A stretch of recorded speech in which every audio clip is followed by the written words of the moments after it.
Okay, hi everyone, and good morning. Happy Monday, and welcome to our weekly 30-minute National Monday call. I hope everyone had a nice weekend, especially for those of you out there in Swift Nation. You're probably all very happy, less so if you're a Niners fan like me.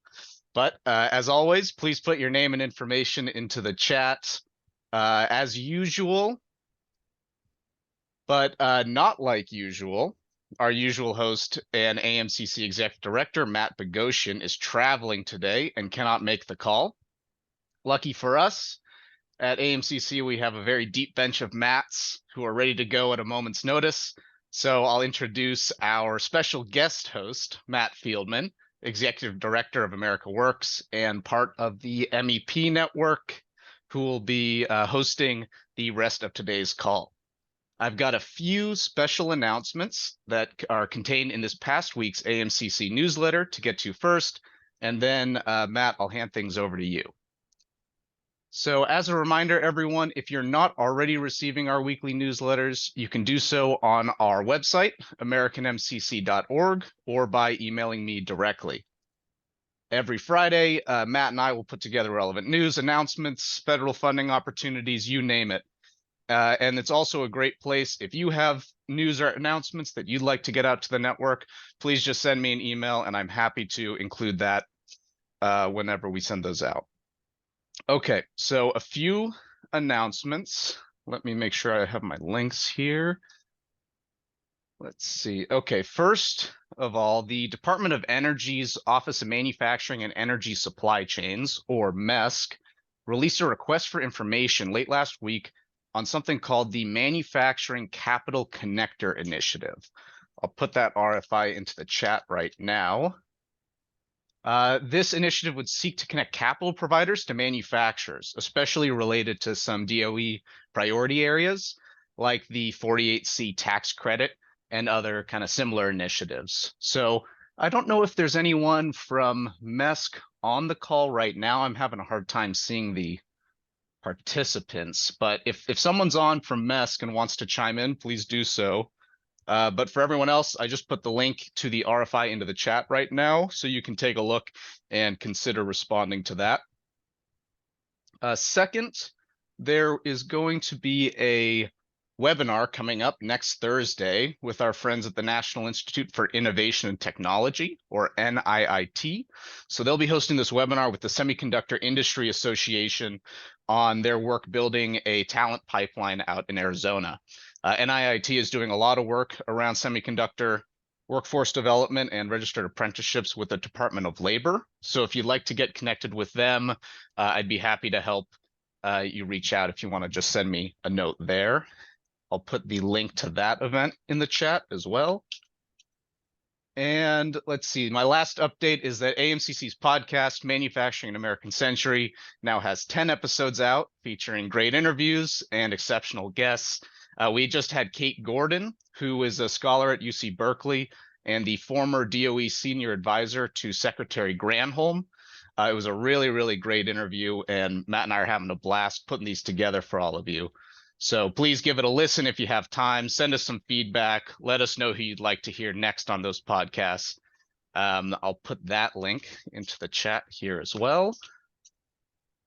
And that's all from me for now. So Matt Fieldman, I'll turn things over to you.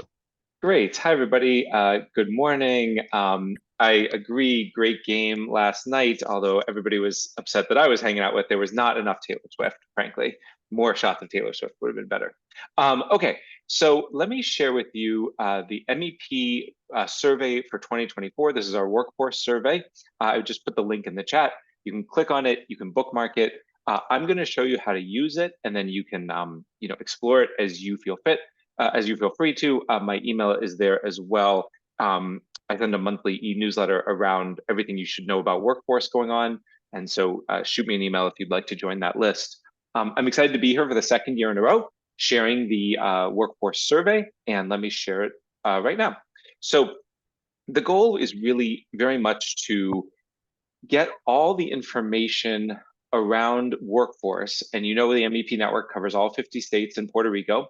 Get it into one place and start putting some real data into what is often anecdotal, right? I think this program is really good. I don't really know. I've heard that this center has a really good program around this, but I don't really know much. So this is actually your data source for all the MEP workforce programs around the network. So you'll see there's an overview that we'll jump into. This gives you a snapshot of the current services that we offer. There's the demands for services. So what is happening year over year to demands across the different workforce consulting services, federal partnerships, who is MEP engaged with, funding workforce, where's the money coming from, who we serve, that's the demographic side. What are the different populations that MEPs are serving and who has best practices to share in them, where we're going, so where does the MEP network want to go in the future, programs that work. This is just a compendium of programs that are working in different neighborhoods, sorted by different areas, which is really cool. And then there are 9 different areas of diversity, equity, and inclusion that the MEP takes very seriously, and we will talk about that. So I like to say this is the Google of workforce for the MEP network, and we're always looking to share it and connect with more partners around it. And what's also kind of interesting, just as a total aside, is if you change that last number from 2024 to 2023, 2022, or 2021, you can see all 4 last year's surveys. So there's longitudinal data here. You can see kind of the evolution of the survey over the years. More and more things have been included, but if you wanted to see something from last year, you could always do that. I welcome ideas. So if you are missing something in this that you would like to see in the future, please shoot me an email, because we're always improving it. This data was collected between December and January of this year, so it is hot off the press. Very excited to share it, and let's jump right in. So the survey overview just gives you a sense of, we got responses from all 51 centers.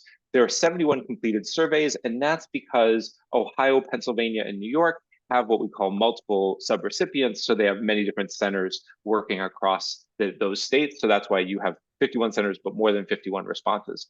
You can see the breakdown by university, part of state. As you know, the MEP is differently incorporated in different areas.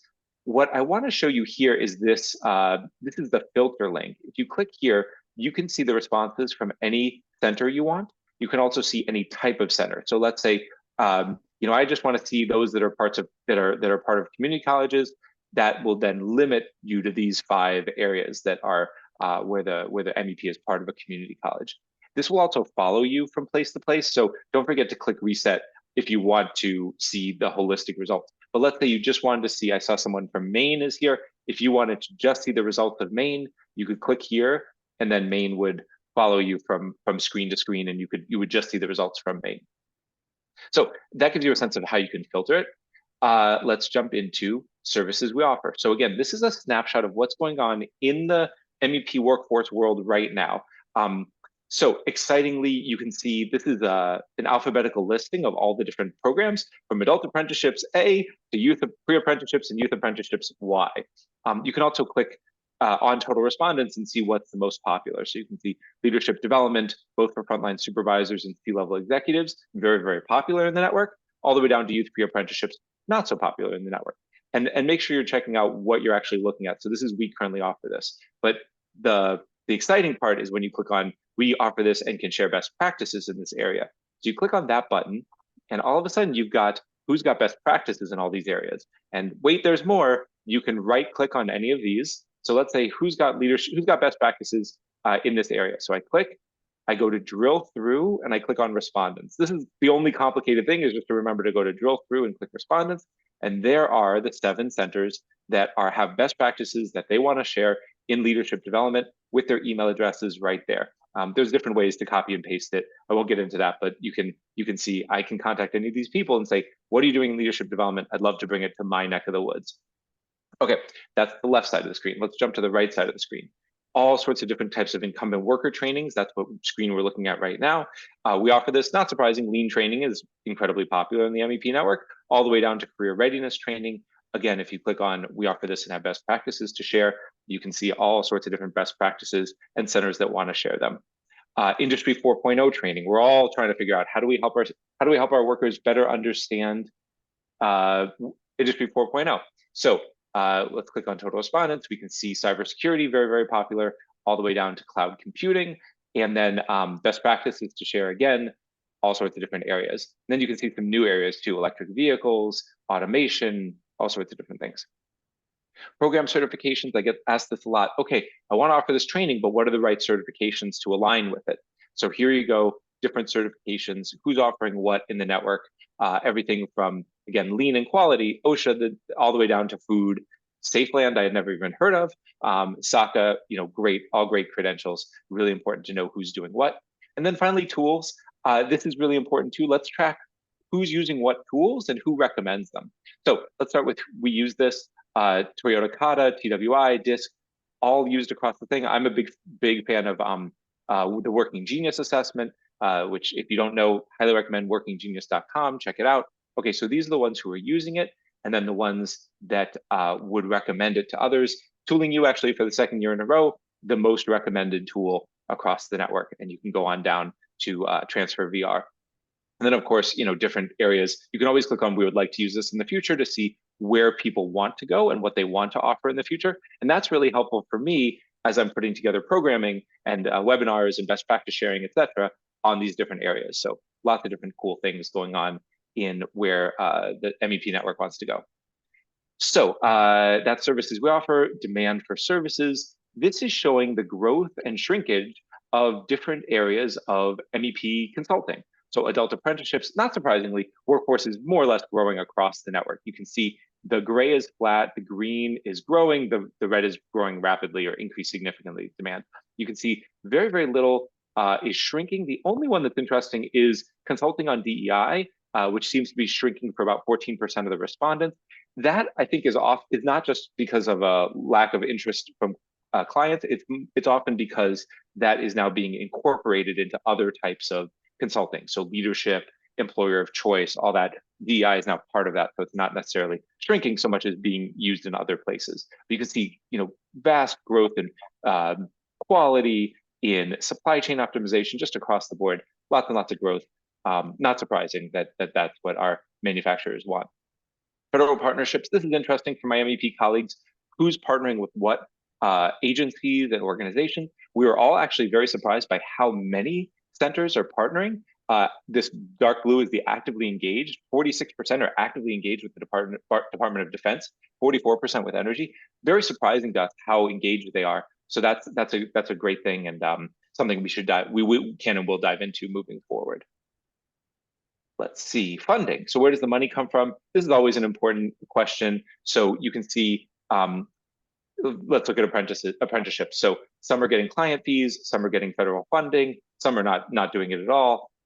Philanthropy and state funding. So a lot of MEPs are very interested in philanthropy. Who can tell me how to get money for my incumbent worker training? Again, drill through to the respondents. Here are 6 centers that are getting philanthropic funding for incumbent worker training.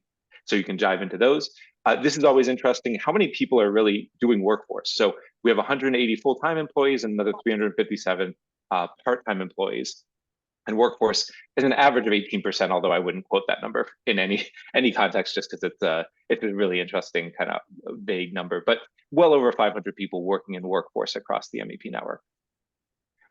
Let's see who we serve. So this is the demographics. Let's start with we serve this population. So young professionals, women, veterans, et cetera, all the way down to middle school students. So you can see the different populations, and then who has best practices to share. High school students, we have 6 fantastic youth pre-apprenticeship programs in the network. College students, middle school students, et cetera, et cetera. You can dive into these as well. What best practices do you want to share? This is just a text box of, hey, give us more information. Tell us what you're interested in sharing. So everything from workforce development playbook to supply chain training, et cetera, et cetera. What other programs or services you offer? And this is just meant to be a bucket of, here's all the things that we offer. Great Game of Business, Gallup Strengths Finder, things that weren't in this survey otherwise. And then what's working in marketing? And this, I think, is facing a lot of communities around the network, around the nation. How do you get people? How do you get butts and seats for these training programs? So this definitely worth reading if this is an issue for you, looking at different ways centers are getting people into seats, into the trainings, and then working with that. This is built on Power BI. And I have really great data guys who I work with every year to put this together. So I collect the data via a survey. It's all in Excel, and then they make it visually appealing like this. So if you have data and you want a dashboard, I'm always happy to connect you with them. Let's see where we're going. So this is, again, looking forward into where does the center want to go. Selling workforce services better is an important area. So that's something we'll be looking at. CEO specific training and roundtables, more in terms of company leadership and supervision. Exciting for that. Let's see. The programs that work. Okay, I love this one. This one's fun. So click on the category when you come in, and it'll automatically sort by category. And so I manually put all of these into different categories, but you can see these centers are sharing about their apprenticeship programs, boot camps, cybersecurity, DEI, employer of choice consulting, industry 4.0. And this is where we start putting some numbers to these programs and some certifications. And we ask, what makes this program successful? And again, there's the email address if you want to follow up on it.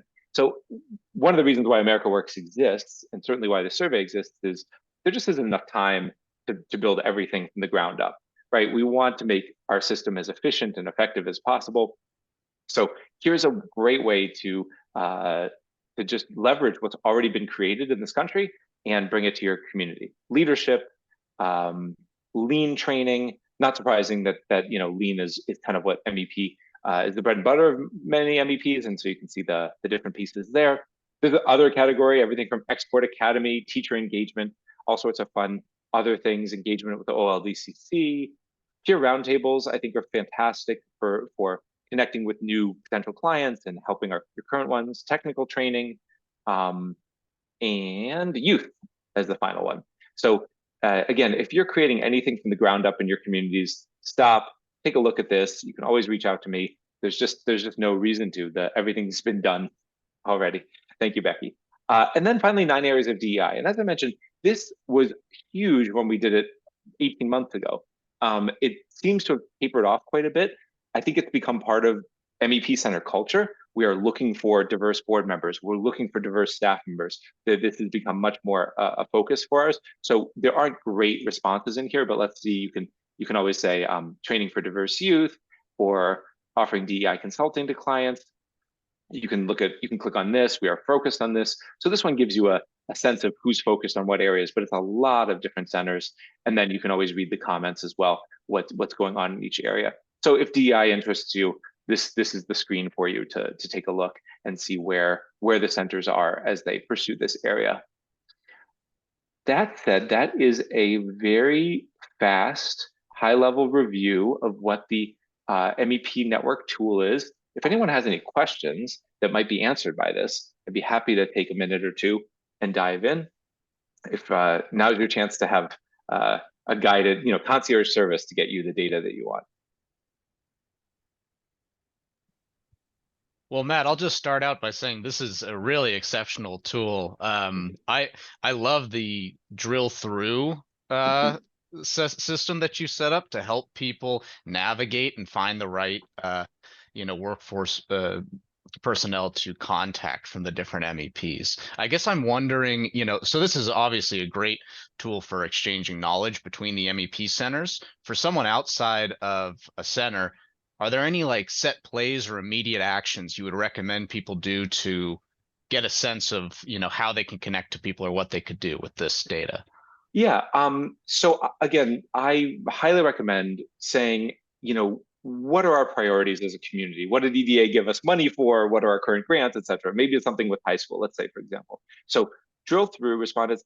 This is at the very beginning, or maybe you could use this at the very beginning of starting a program and saying, hey, Aram, I know, you mentioned in the survey that you have best practices for high school students. Can you please let me know? Can I have 30 minutes of your time to hear about them? So I think I speak for most of the people in this database when I say they'd love to talk to you about what they're doing. They'll be happy to send you materials. If you're struggling with a program, hey, who has best practices in this? We can't get butts and seats for X demographic. It's right here. Or if you have an opportunity, hey, the governor called, this happens more than that happened the other day to an MEP. Hey, the governor called and said, we have to lead apprenticeships in our state.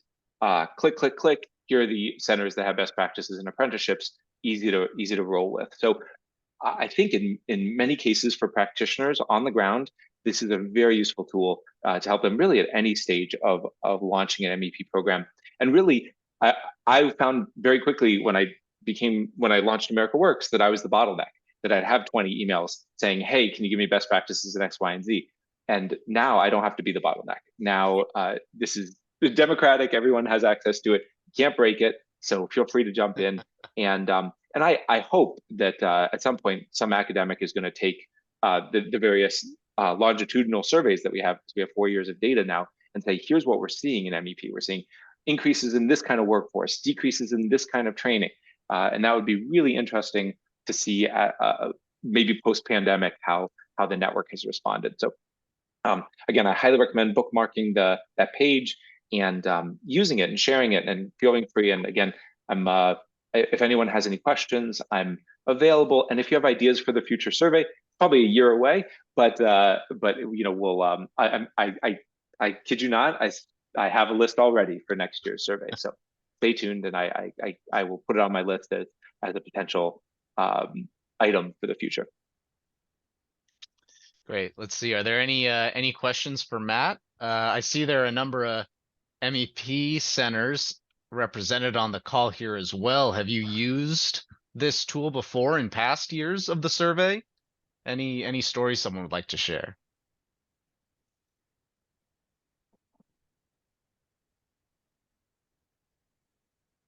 I have a question. Go right ahead. So, on the homepage, you're asking for information job quality assessment. Are we to fill that out? Are you on the MEP survey? Mm-hmm. I don't know where you would see. Jobquality.org/home. Add the MEP survey 2024 to the backside.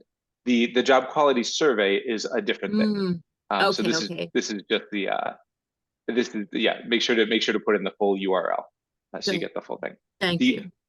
I will say, while we're talking about this, if you do delete the second part and go with just the jobquality.org part, that is a tool that America Works developed alongside Baldrige. I'll take 60 seconds and tell you about this. There's a database for this as well.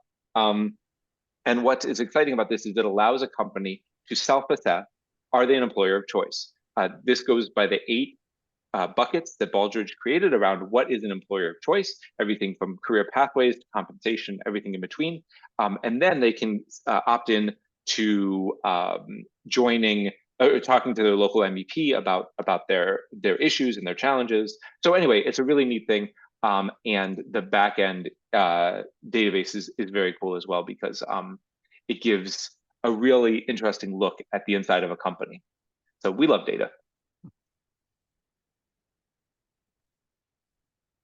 I think I did share the job quality dashboard at one point on a different call. So I'm sure it's in the AMCC archives if you want to dive into what that is and how you could use it. But I'll just share it since it's a quiet call today. But this is what we've had 90 companies take the survey, and you can see the 8 different buckets. These are the 58% that they want to talk to their MEP center, 40% said no. You can see the size of the company. Again, MEP obviously focuses on the companies, 200 employees and below. So the vast majority are small companies. And then, for example, you can see interesting things like, as it relates to DEI, our company values diversity, equal opportunity, and inclusion, right? So the average score is 4.2. You can see 53% of respondents gave themselves a 5 out of 5. We love DEI, we're into it. And then you ask, do you have a diverse group of decision makers? Not so much. 3.12 average, much more diverse responses, I guess you could say. So this you can dive into, and it's really great for benchmarking. So you can start saying, hey, you gave yourself a 5 out of this, a 5 on plans for succession. The average is 3.2. You're doing very well. So you can start actually talking. And then the other thing you can start looking at is by industry or by state. So you can let's see if this has any responses. Oh, we have let's see. Yeah, not many responses. We can start looking at different wood product manufacturers seem to be all over the board for this particular item. So it's a really interesting use, and for another call, we can talk about jobquality.org, but really fun online assessment. So thank you for bringing that up. Well, thanks, Matt, for sharing. I mean, this is such an awesome knowledge database for all the MEPs and for people who want to work with them and understand what the focus is across all the different programs. So thanks for sharing that and for putting it together. If there's any last announcements in our final 3 minutes together, please go ahead and unmute yourself or share it in the chat. For anyone who joined a little late, I just want to say again, this announcement that DOE's MESC office released the Capital Connector Initiative with the goal of connecting manufacturers to capital access providers. This is an interesting new RFI for a future initiative, so give it a look, see if it makes sense to respond to, or if there's someone in your network that would like to respond to it. If there's nothing else, I think that we can just about wrap this call up today. Absolutely. Thanks, everybody. Feel free to reach out. There's a webinar Wednesday on reentry programs in the chat if you want to join that. So click on the link, register, and you'll get it downloaded to your calendar. Thanks, everyone. Have a great day. Thank you. Right. Thanks, Matt. And thank you, everyone.